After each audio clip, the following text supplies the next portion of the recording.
So on day one of film camp, they show up, 12 kids who some may know each other and some may not. And by the end of day one, we have written a script.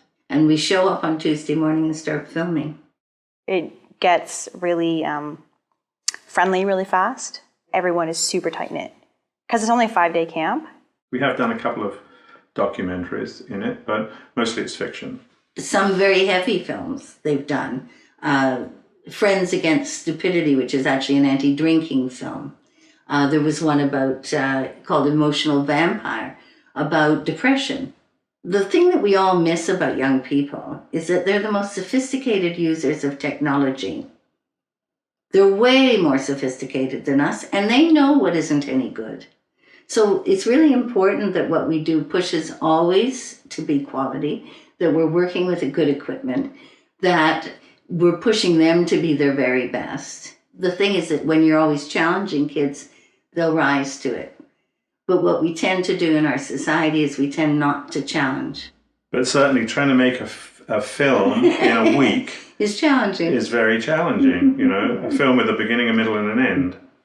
I don't know if this counts as what they taught me, but they definitely like set the bar for who I want to be in charge of me. I know mentor is a big word, but Robert definitely set the bar for like a director. You know, they start at 11 years of age and they leave us at 17. So they're now driving cars. You know, we get into a little bit of shock. They say, oh, I'll give you a lift. Really? Like a really big part of who I interact with is Theatre Wakefield and the people of Theatre Wakefield. And although they're much older than me, the only way I could get into Theatre Wakefield was by going to film camp.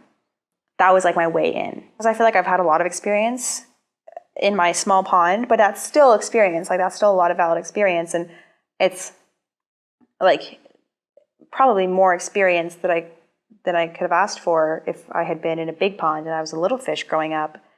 If I was a little kid in a big city, I don't know that it would have been as easy for me to sort of just get my foot in the door. I don't know what happened, but I like the outcome because now I ended up feeling totally comfortable with the people of Theatre Wakefield, and it gave me this really backwards view of people my own age. The biggest thing that happens to all of us as we get older is that we become disengaged. We suddenly don't have an office to go to or 40 friends that we hang out with or whatever. And I learned from Norma Geggy, who's 90 this year, but she has always had, you know, new friends who were in the younger generations.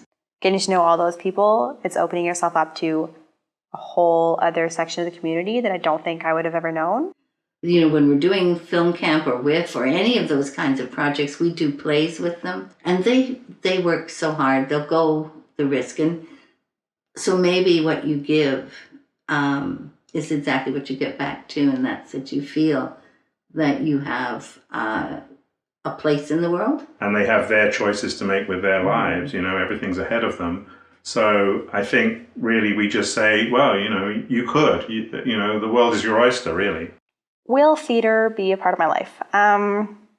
Even if I, you know, don't become a working actor or don't totally infiltrate the industry, it's definitely a part of who I am, and I can't walk away from that.